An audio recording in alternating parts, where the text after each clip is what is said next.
James Lovell, Fred Haise et John Swigert sont sur le chemin du retour. Leur véhicule spatial fonce maintenant vers la Terre après avoir contourné la Lune la nuit dernière. Il serait exagéré de dire que tout va bien à bord du LEM, car divers incidents techniques se sont déjà produits la nuit dernière, ce matin, et peuvent encore certainement se produire. Mais enfin, ils reviennent, c'est là l'essentiel, c'était d'abord la première chose qu'il fallait faire, il fallait les mettre sur le rail du retour vers la Lune, si bien, je crois, François de Closet, que l'on peut dire que la manœuvre de la nuit dernière était la première étape du sauvetage de James Lovell, Fred Haise et John Swigert. C'est bien votre avis? Oui, ça c'est l'élément positif. Ils sont sur une route qui est absolument comme un rail, qui maintenant les reconduit nécessairement à terre. Ça, c'est très positif. Deuxième point positif, c'est que tout de même, ils vivent, ils ont encore des conditions possibles et qui doivent normalement leur permettre de tenir jusqu'au retour vendredi en fin d'après-midi. Maintenant, différents petits incidents gênants, dangereux, irritants, le taux de gaz carbonique qui s'est mis à augmenter un peu anormalement ce matin. Les astronautes ont aussitôt remplacé les filtres épurateurs d'air, le système de régénération de l'atmosphère, parce qu'il s'agit d'atmosphère d'oxygène, Ils ont pas un peu d'air. bricolé même. Oui, mais il faut forcément bricoler puisque on demande à ce LM d'assurer un rôle qui n'est pas le sien, qui était le rôle du vaisseau spatial. Ils ont des problèmes de rationnement d'eau, de rationnement de courant électrique. On disait au dernier moment qu'ils ont pris de nouvelles dispositions pour rationner le courant, que la consommation tombe encore 17 ampères-heure, puis 14 ampères-heure, 12,3 ampères-heure, c'est-à-dire qu'on met tous les systèmes en veilleuse, qu'on est dans la pénombre, qu'il faut tout faire manuellement, même l'opération de retournement. Vous savez que le vaisseau spatial tourne sur lui pour répartir la chaleur du soleil. Ça aussi, il faut le faire à la main. Il ne faut rien demander aux appareils de bord, tout mettre en veilleuse. Ils ont froid, c'est inconfortable. Mais tant que la technique tient, il y a la possibilité du retour. Les hommes tiennent, cela aussi c'est admirable, il faudra en reparler, car ces hommes tiennent avec un sang-froid qui est absolument Il y en a même 2 qui stupéfiant. dorment en ce moment, je crois. Ils dorment théoriquement dans les hamacs qui sont aménagés dans le module lunaire. Maintenant, je crois tout de même que s'ils dorment réellement, ils le font, je pense, tout de même avec quelques somnifères pour les aider. Mais donc pour le moment, tout va bien, simplement le matériel n'est plus très sûr, n'est plus très fiable, et donc il y a toujours le danger d'un nouvel incident qui, lui, alors, serait catastrophique. Il est certain que maintenant, on travaille sur les systèmes de secours, donc on ne peut plus tolérer un véritable incident grave. Vous me disiez ce matin que cette journée d'aujourd'hui était la journée cruciale pour le retour. On aurait pu penser que c'était la journée de vendredi, quand il faudra rentrer dans l'atmosphère. Pourquoi est-ce que si le matériel tient aujourd'hui, on peut penser qu'il tiendra encore demain? Eh bien, justement, parce qu'il est probable que maintenant, si vous voulez, dans la technique, il y a chose qui se rééquilibre un peu, ce qui devait craquer dans le nouveau mode de fonctionnement, eh bien, si ça n'a pas craqué en 48 heures, ça tiendra encore un jour de plus. C'est pas de ce point de vue-là, on commence à se dire qu'après tout, les systèmes de secours vont tenir jusqu'au moment de la rentrée. La rentrée, ensuite, normalement, la cabine Apollo doit l'assurer seule. Elle n'est pas endommagée et c'est elle seule qui fait la rentrée, qui a tous les systèmes. Alors, ce sera une rentrée acrobatique, mouvementée, mais à ce moment-là, même si on met très longtemps à les récupérer, on dit qu'il y a un ouragan qui se prépare dans la région de récupération, eh bien, on pourra tout de même le faire. Mais je crois que maintenant, nous allons recevoir des images en direct de Houston. Alors, nous allons les voir et nous découvrons évidemment la salle de contrôle à Houston. L'homme qui a pris toutes les décisions au cours de ce vol, Glenn Luney, le directeur du vol, n'a que 33 ans. 33 ans, c'est l'âge moyen des contrôleurs de vol, des gens qui prennent absolument toutes les décisions au cours d'un vol semblable. Voyez-vous, c'est quelque chose de très frappant. De la même façon, au cours d'Apollo 11, le directeur de vol qui a pris les décisions cruciales pour diriger la descente de l'Aigle sur la Lune était un homme d'une trentaine d'années. On avait émis plusieurs hypothèses pour expliquer la panne qui a empêché la poursuite de la mission d'Apollo 13. On avait parlé d'un météorite qui aurait frappé la cabine. Est-ce que vous avez une explication maintenant? Eh bien, je disais hier soir que les explications proposées jusqu'à présent étaient parfaitement incohérentes. Voilà, attendez, c'est le moment de la correction de trajectoire. Vous venez d'entendre We Have Ignition.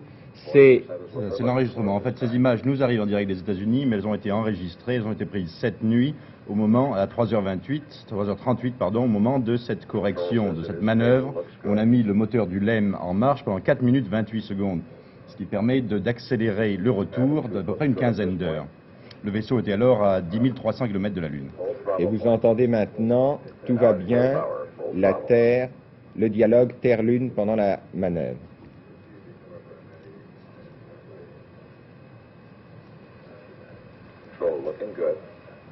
Tout semble bon. C'est le Capcom, c'est-à-dire le correspondant des astronautes au sol qui leur parle, qui est en général un autre astronaute. Ça s'est passé à quel moment, ça? 3h38 du matin. Et la correction de trajectoire. Eh bien, les images continuent à nous arriver, nous les découvrons avec vous, nous pouvons être surpris un moment lorsqu'elles nous arrivent, nous devons suivre l'actualité, donc ce flot d'images qui nous arrive. Donc sur l'explication de la Alors, panne, l'explication. Les explications données hier, en somme d'une panne d'une pile à combustible à la suite de la fuite d'un réservoir, ça n'était pas satisfaisant ni cohérent, parce que ce n'est pas ça qui aura empêché la distribution d'oxygène, empêché le fonctionnement du moteur du vaisseau spatial. Non. Il s'est véritablement produit un accident très grave, une explosion. En fait, toute la partie arrière, le compartiment des machines du vaisseau spatial est en miettes, est hors de service. Et c'est parfaitement clair, il y a eu une explosion. Explosion de quoi? Mais explosion d'un réservoir. Vous avez des réservoirs dans lesquels il y a des gaz liquides à très basse température. Eh bien, si ces gaz s'échauffent, s'il y a une surpression qui se crée, par exemple parce que ces gaz s'évaporent, cela explose. Vous avez un réservoir d'oxygène qui a 145 kg d'oxygène. Ça explose, c'est une véritable bombe. Eh bien, Hayes disait aujourd'hui qu'il voyait des débris métalliques qui flottaient autour de la cabine. Il faut s'imaginer désormais l'arrière du vaisseau Apollo éventré. C'est très visible, c'est pas du tout une panne. Il y a une véritable bombe qui a explosé. C'était un réservoir. C'est ça probablement qui s'est passé, et c'est probablement pas une météorite. Et on ne comprend pas pourquoi il a explosé. Si, c'est une surpression qui s'est passée. Vous comprenez, vous avez un gaz liquide, si à un moment, par exemple, il s'échauffe, il se vaporise, et vous avez le gaz qui se met à faire de plus en plus de pression, et tout peut exploser.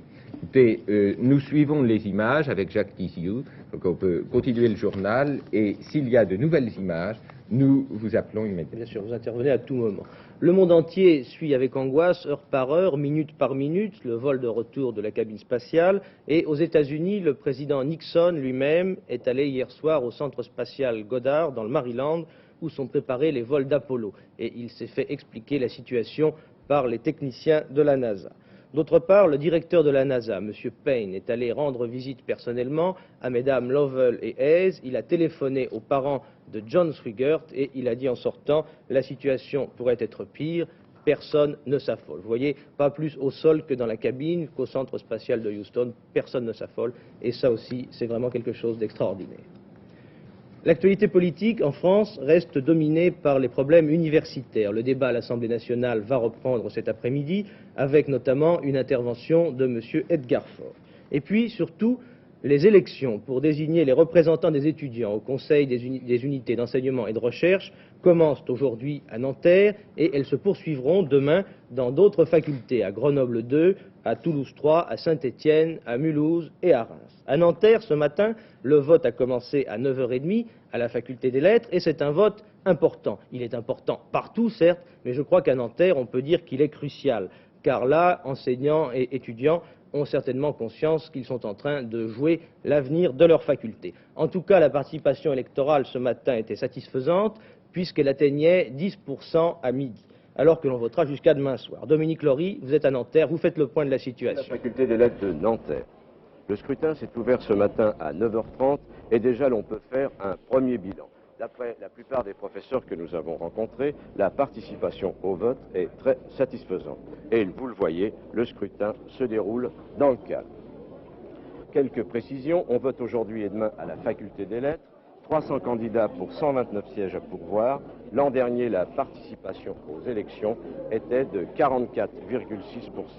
Demain, vote à la faculté de droit et de sciences économiques. 180 candidats se présentent pour 26 sièges. En 1969, il y avait eu 66% de votants en droit et 62% en sciences économiques. À la faculté des lettres, 4 listes sont en présence, l'UNEF Renouveau de tendance communiste, le Cléru réformiste, une liste Union des libéraux présentée par les étudiants indépendants et Action et Cogestion qui regroupe les étudiants modérés. Je vous rappelle enfin qu'en plus du boycottage des gauchistes, s'ajoute celui de la FNEF, la Fédération nationale des étudiants de France, vous le savez, s'oppose à la loi d'orientation. Ici, Nanterre, à vous Cognac-G. Entre deux débats sur l'éducation nationale, les parlementaires étaient invités à dîner hier soir à l'Élysée par le président de la République et Madame Georges Pompidou. Ce dîner, cette année, a été marqué par un petit événement. Pour la première fois depuis 1962, les parlementaires communistes, avec à leur tête M. Robert Ballanger, avaient répondu à l'invitation du président de la République. Les parlementaires communistes sont des parlementaires comme les autres. Il est tout à fait normal qu'ils participent à une réception protocolaire, devait expliquer M. Ballanger, toujours souriant. Le sourire est chez lui une habitude.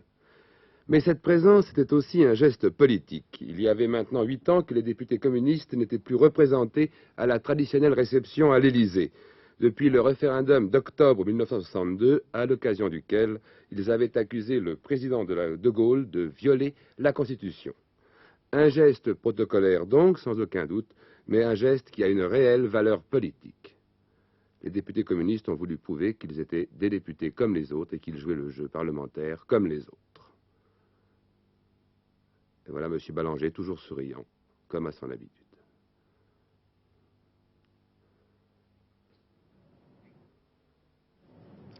Toujours à l'Élysée, il y avait ce matin un Conseil des ministres avec un ordre du jour assez chargé. Le gouvernement doit se prononcer définitivement sur les grandes options du 6e plan avant de transmettre le rapport au Conseil économique et il devait arrêter aussi le calendrier de la préparation du budget pour l'année prochaine, pour 1971. D'autre part, M. Maurice Schumann, le ministre des Affaires étrangères, devait faire le bilan de la visite que vient de faire à Paris, hier et avant-hier, le nouveau Premier ministre de Suède, M.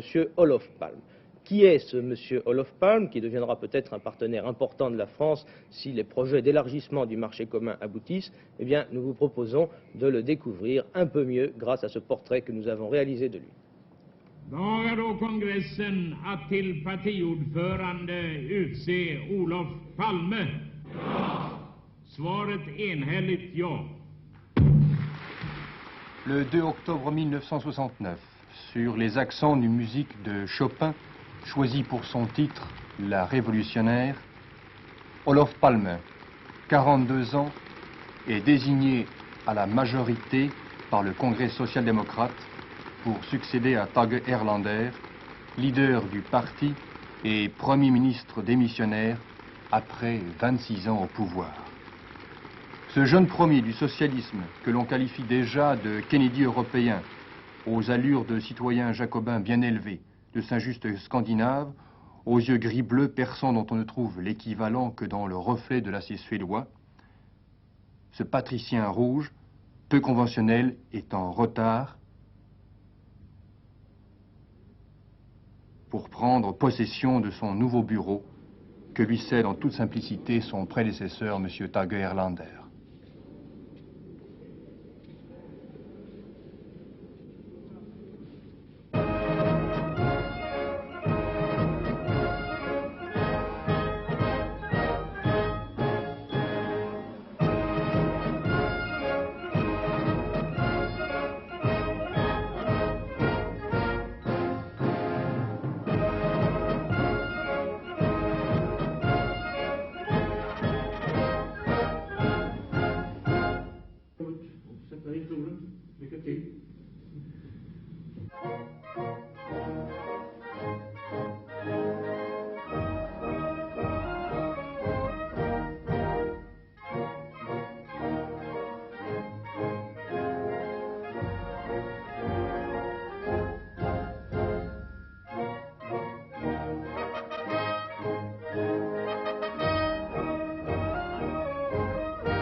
En été 68, les manifestations d'étudiants n'épargnent pas la Suède.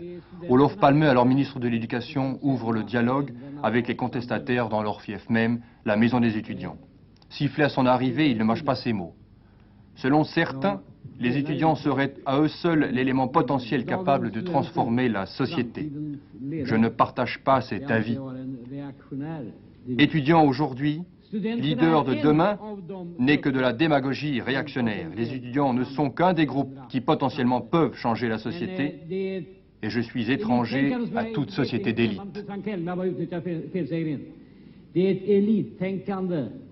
Quel est votre salaire mensuel? Par an, je le sais. C'est après, comme Premier ministre, 100 000 couronnes et comme membre du Parlement, 50 000, à peu près. Et vous payez combien d'impôts? À peu près 100 000. D'impôts? Oui, oui. De scat? Oui. Sur 100 000 couronnes? Non, sur 150 000 couronnes, je paie un peu plus que 100 000 couronnes d'impôts. Nous revenons tout de suite à Apollo 13 car nous venons d'enregistrer une conversation entre Lovell et le centre spatial de Houston. Oui. François Clausen. Faut dire,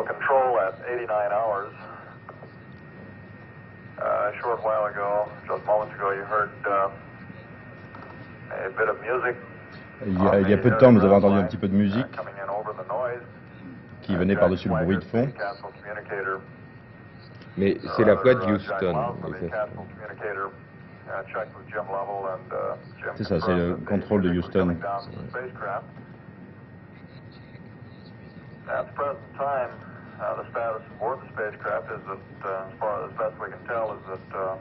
On entend très mal, en fait, quand ce sont les astronautes qui parlent. On entend très bien Houston. Bien, non, nous n'avions pas de retour des astronautes. Non, on a toujours des commentaires enregistrés. En fait, on les entend très très mal et c'est assez terrible. C'est que maintenant, on ne comprend presque plus ce que disent les astronautes parce qu'ils n'utilisent pas à pleine puissance leur matériel de transmission, économie d'électricité toujours. Ils n'utilisent surtout pas les la moyens de bonne transmission antenne. ont une importance Oui. capitale pour assurer le retour. Absolument, absolument. Et donc l'électricité pour les alimenter, c'est toujours pareil. On marche à consommation électrique réduite. Bien, nous revenons à l'actualité politique. En effet, il me reste à vous donner une nouvelle internationale. C'est à Strasbourg ce matin que le comité des ministres du Conseil de l'Europe examinait le cas de la Grèce. Vous savez que la Grèce s'est retirée du Conseil de l'Europe, au moment d'ailleurs où pratiquement elle allait en être exclue. Eh bien, ce matin, l'affaire revenait sur le tapis et le Conseil de l'Europe a adopté une résolution qui déclare que la Grèce a violé la Convention européenne des droits de l'homme. Les ministres européens demandent d'autre part au gouvernement grec d'abolir immédiatement la torture, de libérer les détenus administratifs et de rétablir les libertés fondamentales pour ensuite organiser des élections libres.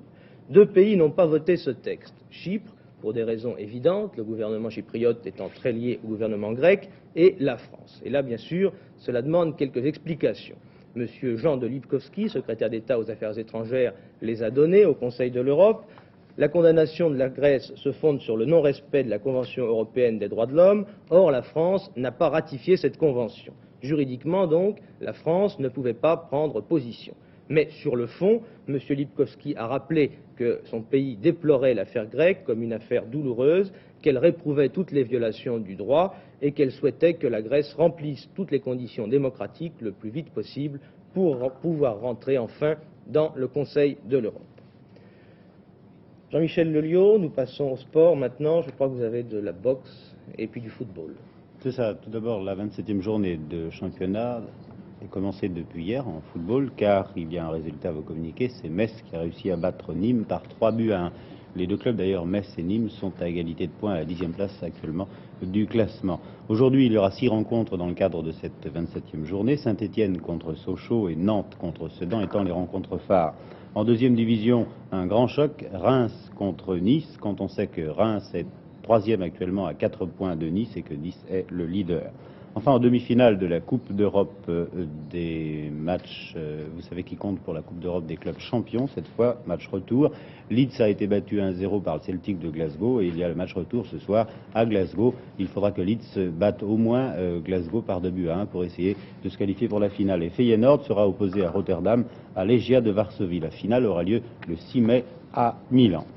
Boxe, vous disiez tout à l'heure, eh bien, il y a une rupture définitive entre Hurtin, vous savez, ce basque espagnol, et puis son manager italien, Casadei. On avait parlé aussi d'un contrat qui avait pratiquement donné déjà avant le combat contre Veland, Hurtin-Veland, ce dernier, c'est-à-dire Veland battu. Veland aurait, paraît-il, touché 40 millions. On n'a toujours pas d'explication sur ces marchandages des milieux de la boxe. D'autre part, on apprend que Jean Josselin, qui doit accompagner Marcel Cerdan aux États-Unis, du moins le rejoindre, car Marcel Cerdan est parti hier, et lui permettre de mieux s'entraîner à côté de New York, boxera lui aussi au cours de la réunion du 11 mai, au cours de laquelle d'ailleurs il y aura la rencontre Paduano-Cerdan. Jocelyn sera opposé à Danny McCalloon. Et on apprend aussi, ce qui est surprenant, Philippi avait déclaré hier qu'il avait réservé 2 sparring partners pour Marcel Cerdan, et bien que l'un de ces sparring partners sera un monsieur que l'on connaît bien à Paris, Pablo Lopez. Vous vous souvenez du match Pablo Lopez-Cerdan? Ça avait fait scandale au Palais des Sports. Et je vous pose maintenant des images, car on boxait aussi hier soir au Cirque d'Hiver à Paris.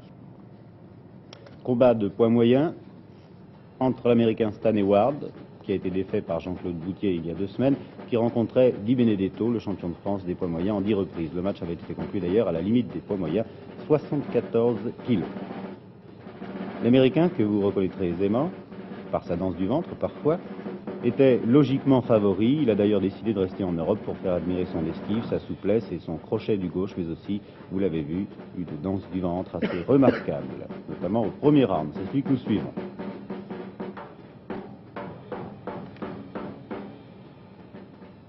La tactique de l'Américain empêchait souvent, vous allez le voir, Di Benedetto de se livrer à fond et provoquait par moments son énervement. Mais en contre, l'Américain se montrait nettement supérieur.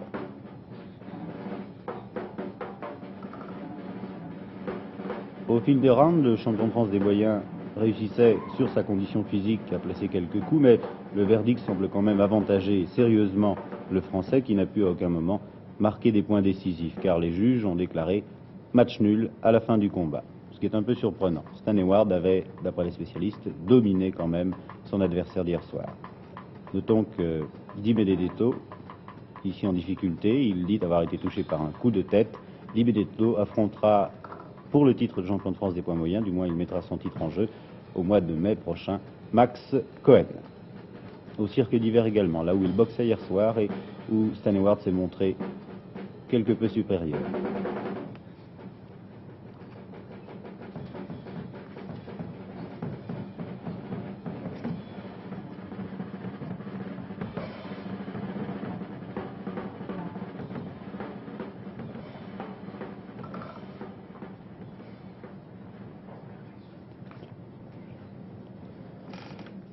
Eh bien, il nous faut aussi parler basket, car il y a une rencontre très importante ce soir, comptant pour la finale de la Coupe d'Europe des clubs vainqueurs de coupe, qui doit opposer le club Fides de Naples à Vichy, la Jeanne d'Arc de Vichy. Voici d'ailleurs quelques images pour vous présenter cette équipe de Vichy. Rappelons que cette rencontre sera diffusée en partie ce soir sur la première chaîne, retransmise donc à la télévision.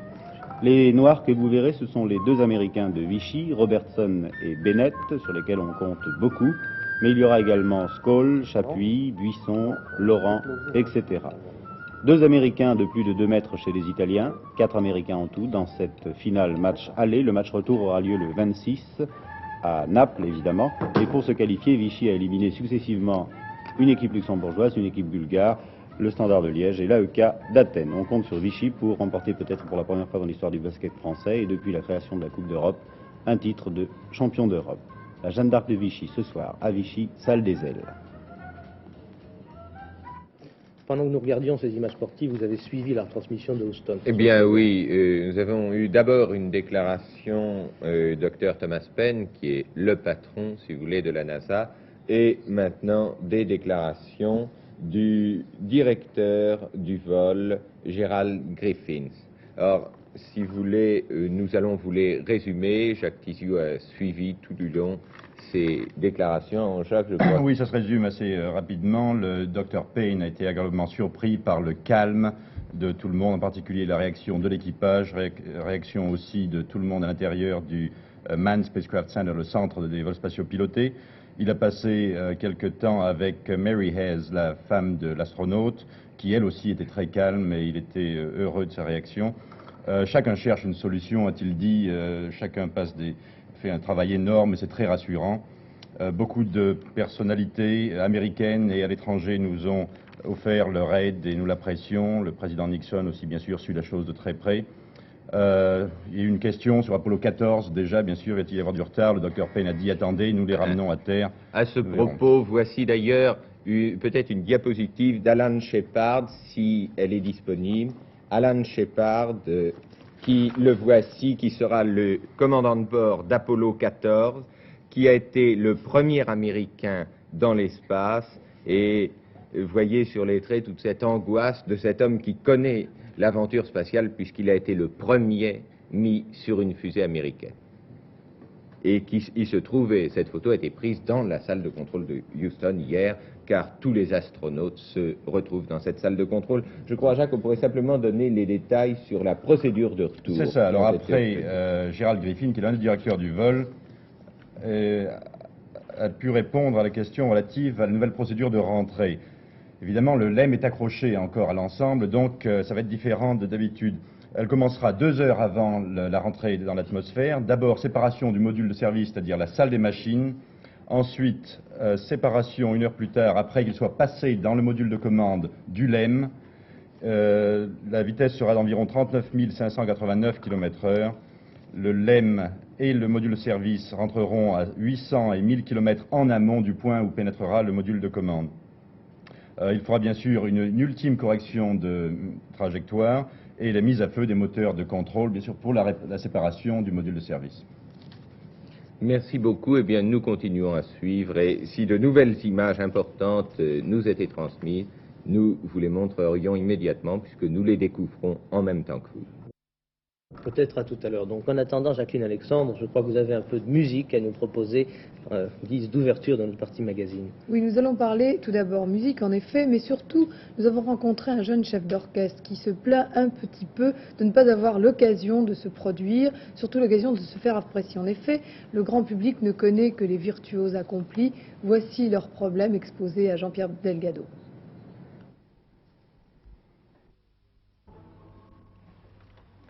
Ce jeune chef d'orchestre est âgé de 30 ans. Il s'appelle Alain Galissère.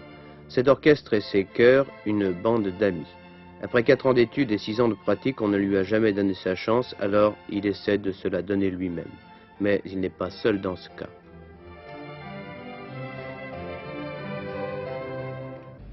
Le jeune chef d'orchestre sorti du conservatoire ou d'une autre école n'a pas l'occasion de diriger.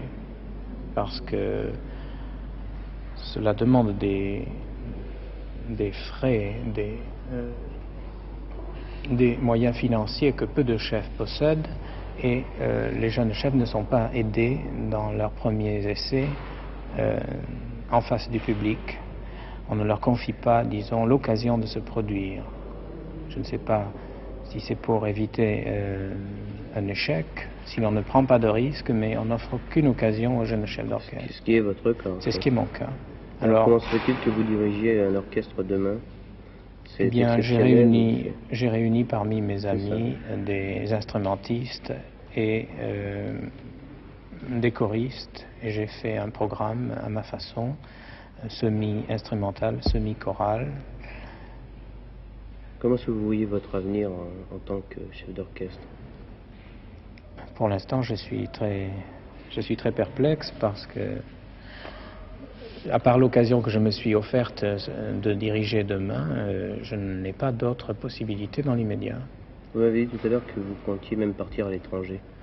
Oui, je crois que je tenterai de travailler à Londres très prochainement ou au Canada. Vous pensez que dans les pays étrangers, on aide les jeunes chefs d'orchestre? Les occasions de travailler sont plus nombreuses dans ces deux pays qu'en France.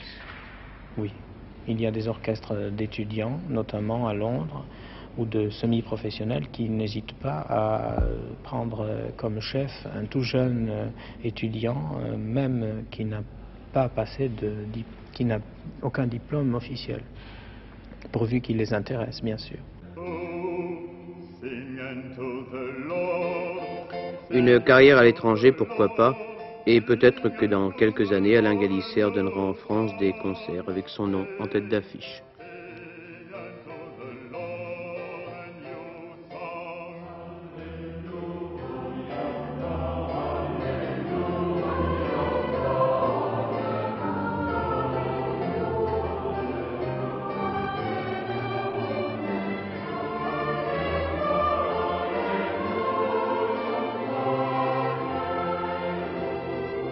Je vous rappelle que cet orchestre donne un concert ce soir à la chapelle Sainte-Geneviève à Versailles à 21h.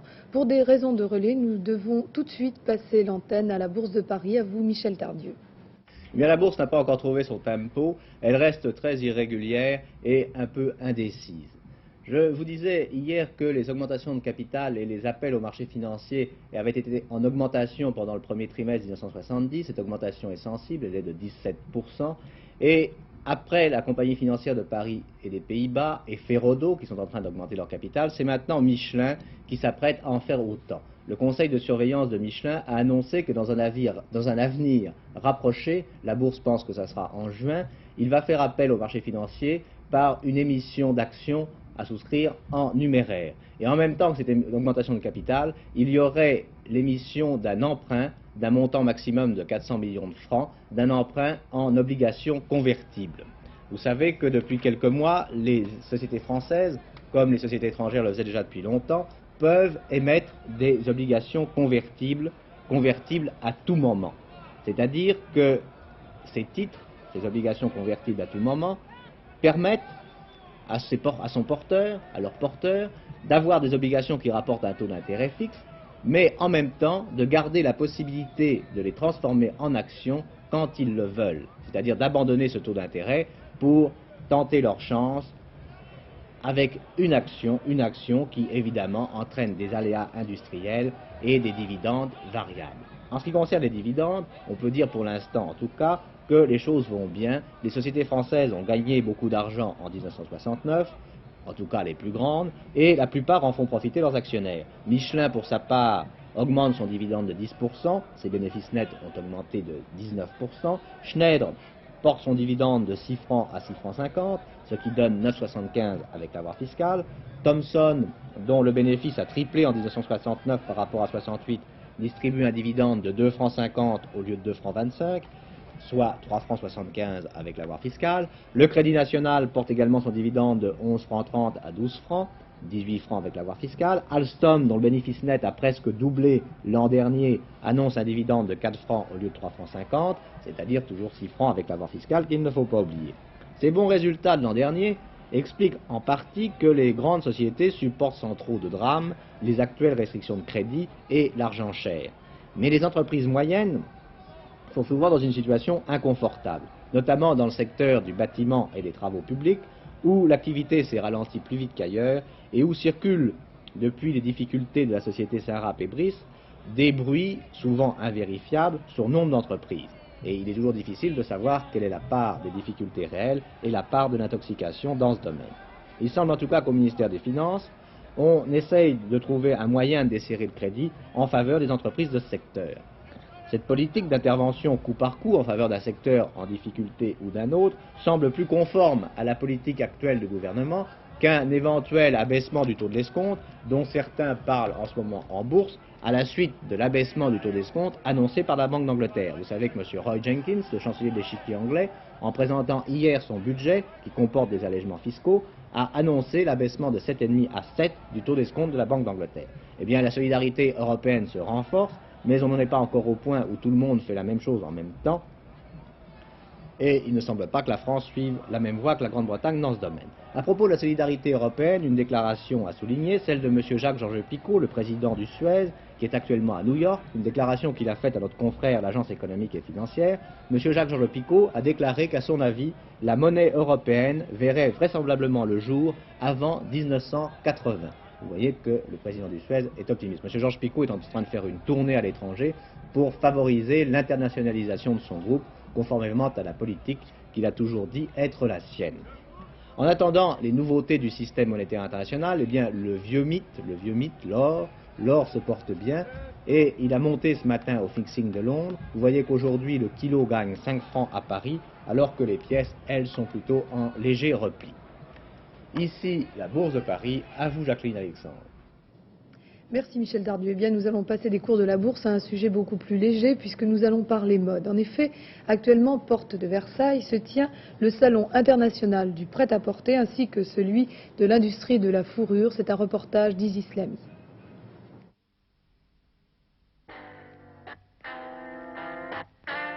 Actuellement à Paris, le 19e Salon international du prêt-à-porter féminin propose aux acheteurs français et étrangers sa mode automne-hiver 70-71. 3 longueurs y sont présentées, mini, maxi et la longueur à mi-mollet, la vedette du salon.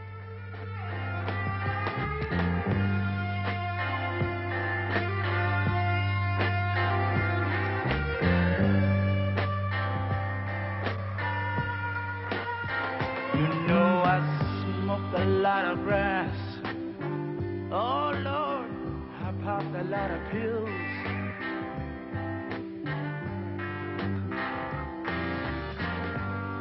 But I've never touched nothing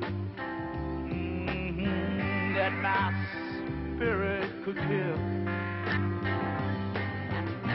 You know, I've seen a lot of people walking around with tombstones in their eyes. Une seule longueur au 11e Salon international des industries de la fourrure, voisin du précédent salon. Le manteau de fourrure de l'hiver 71 sera résolument à mi-mollet.